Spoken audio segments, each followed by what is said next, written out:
Vinchhiya police station વિસ્તારમાં થોડા દિવસ પહેલાં આકોળિયા ગામમાં એક દિવસની ઘરફોડ થઈ હતી, જેમાં 5,04,600 રૂપિયાની ઘરફોડ થઈ હતી. આમાં 4 ભાઈઓ છે. ચારો ભાઈઓનો એક જ જગ્યા સંયુક્ત પરિવાર રહે છે. આમાં 4 મકાન, એક જ હવેલીમાંથી 4 મકાન લોકો તોડ્યા હતા અને આમાં તમામ સોના ચાંદીના જે જૂના દાગીના હતા એ મળીને 5,04,000 રૂપિયાની ચોરી કરી હતી. પછી આમાં વિછિયા પોલીસ સ્ટેશનની ટીમ, એલસીબીની ટીમે તમામ લોકો ટેકનિકલ સર્વેલન્સ સાથે અને બાતમીદારો સાથે મળીને આમાં 2 આરોપીઓને પકડી પાડ્યા છે. એમાં એક ભરત ઉર્ફે પથુ, આ વલ્લભીપુર ભાવનગરનો રહેવાસી છે. આના ઉપર ભૂતકાળમાં ઘરફોડ ચોરીના 22 ગુના છે. બીજો મુકેશ ઉર્ફે કાબલી ઉર્ફે ભોપો, ઉમરાળા ભાવનગરનો છે. એના ઉપર ભૂતકાળમાં 26 ગુનાઓ છે, તમામ ચોરીઓના ગુના છે.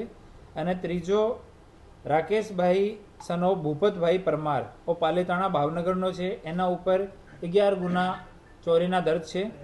એ 3 આરોપીઓ પકડવામાં આવ્યા છે. અને એક સંજય ઉર્ફે સીજે વાઘેલ વલ્લભીપુરનો છે. એના ઉપર 3 ગુના ઓલરેડી રજીસ્ટર છે અને એને પકડવો હાલ બાકી છે. આ આરોપીઓ પાસેથી કુલ મુદ્દામાલ છે એનો લગભગ 2 લાખ રૂપિયાથી વધારેનો મુદ્દામાલ રિકવર થયો છે.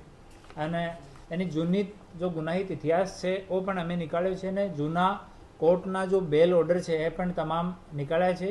એનો અમે લોકો સ્ટડી કરી રહ્યા છીએ. પાછી જૂના ગુનાઓમાં પણ આ લોકોની બેલ કેન્સલ કરાવવામાં આવશે.